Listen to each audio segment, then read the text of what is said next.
Berita dari dunia Islam. Saat ini, dunia Islam tampaknya menyulitkan kekuatan Barat dengan pertumbuhan populasi, politik, dan ekonominya. Negara-negara Islam termasuk pemain regional dan internasional yang signifikan, seperti Indonesia, Pakistan, Bangladesh, Nigeria, Turki, Iran, dan Mesir. Sama seperti Turki, Indonesia khususnya akan menjadi salah satu ekonomi terkemuka di dunia pada tahun 2050. Ihsan Aktas menulis di Daily Sabah, ketika zaman pencerahan dimulai di negara-negara barat, awan gelap bergerak ke atas negara-negara Islam. Sepintas pencerahan muncul sebagai perjuangan internal dalam peradaban barat yang diluncurkan untuk melawan moralitas Kristen, kepausan, dan inkuisisi.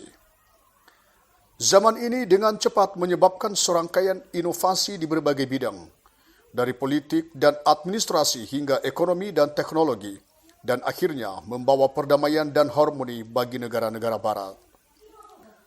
Penguatan industri dan teknologi barat secara bertahap menyebabkan kemunduran kekaisaran, termasuk Kekaisaran Ottoman dalam buku mereka, Overcoming the Two Cultures, mengatasi dua budaya, Richard E. Lee dan Immanuel Wallerstein, mengaitkan kemajuan peradaban Barat dengan studi yang dilakukan di bidang ilmu politik, ekonomi, dan administrasi, dan menekankan fakta bahwa Kekaisaran Ottoman belum terlalu terbelakang dalam hal teknologi selama zaman revolusi industri. Bagaimanapun, negara-negara barat berhasil memperoleh kekayaan dan kekuasaan yang sangat besar.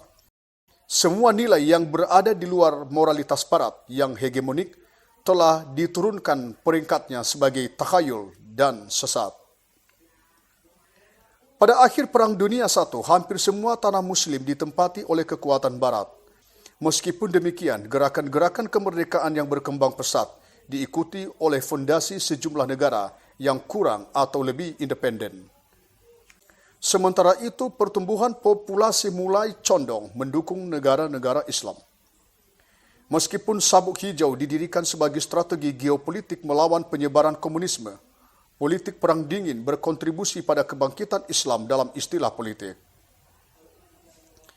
Saat ini, negara-negara Islam termasuk pemain regional dan internasional yang signifikan seperti Indonesia, Pakistan, Bangladesh, Nigeria, Turki, Iran, dan Mesir. Dalam nada yang sama, Muslim di India, China, dan Rusia merupakan komunitas signifikan di dunia. Demikian juga, terlepas dari maraknya xenofobia dan rasisme, orang Eropa harus belajar hidup dengan Muslim yang tinggal di benua mereka. Saat ini dunia Islam tampaknya menyulitkan kekuatan Barat dengan pertumbuhan populasi, politik, dan ekonominya. Di satu sisi, sulit untuk merujuk ke negara-negara yang tersebar seperti peradaban Islam. Meskipun demikian, kita harus menganggapnya sebagai umat tunggal yang percaya pada Allah yang sama dan mencintai Nabi yang sama, Muhammad, sebagai Nabi terakhir. Karena itu, jika suatu hari seorang pemimpin besar muncul di dunia Islam, umat seperti itu akan bertindak dalam solidaritas dalam hal keseimbangan kekuatan geopolitik. Pada 2011, Turki menduduki posisi terdepan di dunia Islam. Namun, dalam Perang Saudara Suriah, Amerika Serikat mampu mengerahkan kebangkitan politik Turki dengan menghidupkan kembali persaingan regionalnya dengan Iran. Sayangnya, pemerintahan Turki yang menangani urusan luar negeri pada saat itu tidak dapat melihat melalui agenda politik kekuatan global di wilayah pengaruh Turki. Sebagai negara merdeka, Malaysia dan Indonesia telah berhasil melindungi dan meningkatkan kesejahteraan ekonomi rakyatnya. Sama seperti Turki, Indonesia khususnya akan menjadi salah satu ekonomi terkemuka di dunia pada tahun 2050. Populasi Muslim di India sendiri setara dengan jumlah populasi Pakistan dan Bangladesh.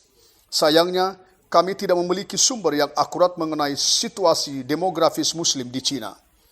Untuk beberapa waktu sekarang, orang Uighur Cina telah hidup dalam kondisi sulit yang merupakan subjek penelitian itu sendiri.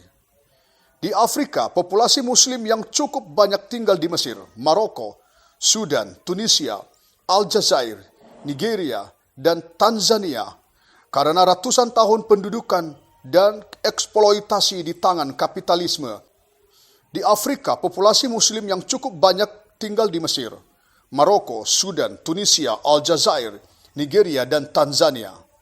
Karena ratusan tahun pendudukan dan eksploitasi di tangan kapitalisme, populasi Afrika tidak dapat mengembangkan identitas budaya mereka sendiri. Menyiratkan kemunculannya kembali, abad kita disebut abad Afrika, dan dengan demikian, perang pengaruh politik antara kekuatan global kemungkinan besar akan terwujud di Afrika. Pertama kali dikuasai dan dijajah oleh Inggris, wilayah Timur Tengah sebagian besar dikuasai oleh Amerika Serikat. Sementara itu populasi muslim yang besar yang tinggal di Kazakhstan, Turkmenistan, Uzbekistan, Tajikistan, dan Rusia berusaha keras untuk pulih dari penaklukan mereka selama Perang Dingin. Meskipun demikian, Turki dan Iran akan memperluas cakrawala dunia Islam berkat tradisi kekaisaran kuno mereka dan nilai-nilai agama dan budaya mereka.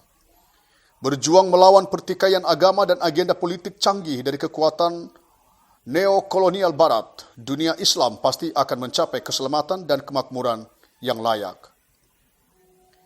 Demikian kami kutip dari mata-matapolitik.com.